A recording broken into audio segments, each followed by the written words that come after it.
Quem é o primogênito de Abraão? Para nós muçulmanos, Ismael, porque ele é mais velho que Isaac. Os dois para nós, que a paz de Deus esteja com todos eles, são profetas, são reconhecidos pelos muçulmanos. Agora, quem é o filho que foi oferecido em sacrifício? Ismael é o primogênito. Não existe discussão sobre isso, porque se é o mais velho, é o primogênito. A não ser que acusem Abraão de adultério, porque se falar que Ismael é ilegítimo, estão acusando Abraão. Ao acusar Abraão, estão acusando a Deus, que não soube escolher o seu profeta, certo? Então tomem cuidado. Alguns vão dizer, não, Isaac é o primogênito de Sara. E nós estamos dizendo, quem é o primogênito de Abraão? Que a paz de Deus esteja com ele. Ismael. Não tem como, é o filho da promessa. Quem é o primogênito de Abraão? Ismael. Podem criar justificativas, podem trazer, porém, o Alcorão deixa explícito que é Ismael, sem dúvida alguma. E ele foi oferecido em sacrifício. E Deus o substituiu com um cordeiro. E por isso que no dia do sacrifício, celebramos esse grande sacrifício do profeta Abraão e também do profeta Ismael, que a paz de Deus esteja com todos eles. Para nós, Isaac é um grande profeta, é respeitado, é reconhecido, sabemos da sua importância, inclusive ele tem uma grande história dentro da religião islâmica, sabemos também do milagre de Sara ter engravidado com Isaac, já com uma idade avançada. Tudo isso nós reconhecemos e o Alcorão cita isso. Porém, são fatos. Primogênito de Abraão é Ismael. Sim, respeitamos todos aqueles que dizem diferente. E essa é a colocação do Alcorão Sagrado. Perguntaram-me, por que afirma que as pessoas que defendem o diálogo interreligioso são as primeiras a obstruir o caminho de Alá para o povo do livro? Para responder, utilizarei o exemplo do filho do sacrifício, sobre a qual este sunita mente, pois, sem qualquer evidência, fabricaram argumentos que foram tomados como referência de geração em geração por muitas pessoas que afirmam seguir o Alcorão. Perante isto, só se pode perguntar como podem estender a mão ao povo do livro, dizendo, vinde a um acordo conosco quando negam abertamente a porção da verdade que possuem, sem qualquer justificação para além de seguirem os seus próprios desejos? Em parte alguma do Alcorão está escrito que Ismael foi anunciado a Abraão. E isto é algo que o povo do livro sabe, pois a Torá testemunha que Ismael foi anunciado a Agar, sua mãe. O Alcorão confirma, portanto, esta realidade. Isto é consistente com a lógica desta realidade. Portanto, se nenhum versículo menciona especificamente Ismael num anúncio feito a Abraão, não há fundamento para suas ações. Considere-se que chegam ao ponto de entrar na própria Torá, alegando que os filhos de Israel a alteraram para ocultar a identidade do verdadeiro filho do sacrifício. Isto é grave, e o pior é que são seguidos pela maioria das pessoas. A descrição de um anúncio feito a Abraão encontra-se na Surata 11, versículos 69 a 73. Trata-se de Isaac. Quando Abraão emigra, esta é sempre seguida pela entrega de Isaac, como na Surata 29, versículos 26 a 27. Quando se separa do seu povo, isto é sempre seguido pela entrega de Isaac.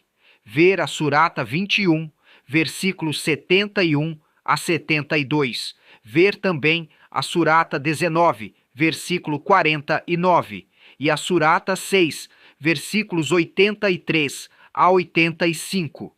Cada vez que é mencionada a separação de Abraão do seu povo, o versículo seguinte refere-se à entrega de Isaac, porque seria diferente no versículo 101 da Surata 37, dado que, tal como as passagens citadas acima, é precedido por outra menção no versículo 99 de Abraão a deixar o seu povo, eles poderiam pensar: Alá fortaleceu os seus versículos contra as conjecturas do diabo.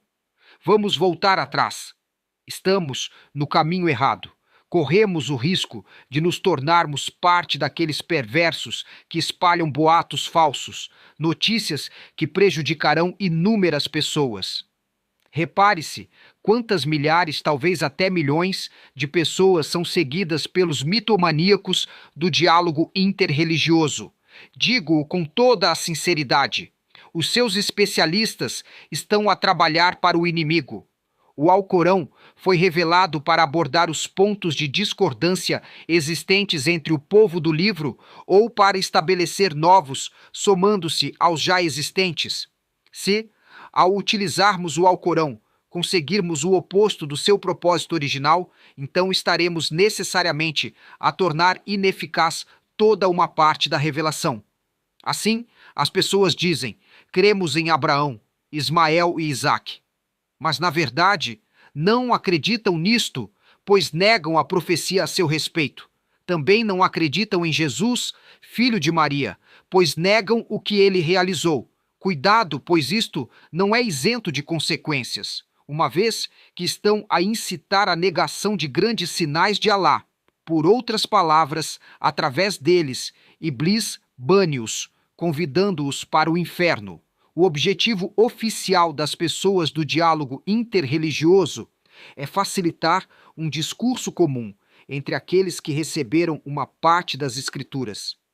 E é isso que o diabo lhes promete, ao mesmo tempo que lhes oculta o seu objetivo não oficial, que é mantê-los divididos, sabendo muito bem que o povo do livro não pode abandonar o que as Escrituras atestam. Por isso, é necessário produzir, através daqueles que afirmam seguir o Alcorão, uma compreensão distorcida do que ele confirma. A oposição em relação ao filho do sacrifício ilustra-o na perfeição. Como já reiterei nos meus vídeos anteriores, se um cristão abandona o cristianismo para se converter ao sunismo, está simplesmente a substituir uma mentira por outra. O mesmo se aplica a um sunita que se torna cristão.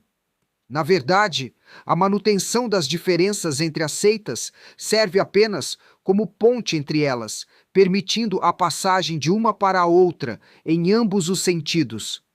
Estes mecanismos espirituais são concebidos unicamente para criar a ilusão de passar da falsidade à verdade. O Criador, que revelou estas partes das Escrituras, ordenou-nos a julgar de acordo com o que ele revelou, e não a opormos interpretações destas revelações umas às outras. Estas interpretações misturam falsidade e verdade e, impulsionadas pela rivalidade, orquestram um jogo de oposição que perpetua a confusão.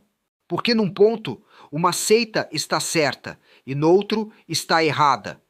A solução não pode ser tornar-se membro de nenhuma das duas seitas. Quando o Alcorão nos diz que os adeptos do judaísmo dizem aos cristãos: vós não tendes fundamento, e vice-versa, mesmo que ambos os grupos leiam o livro, a solução seria abraçar uma das duas ideologias, ou abandoná-las ambas e abraçar a religião de Abraão, que não pertencia a nenhum dos lados, mas era um monoteísta puro, totalmente submisso ao seu Criador e, portanto, do lado de Alá. Uma das formas pelas quais as seitas se vangloriam do que possuem é apropriando-se de aspectos da verdade, enquanto distorcem os versículos de Alá para justificar as mentiras que inserem.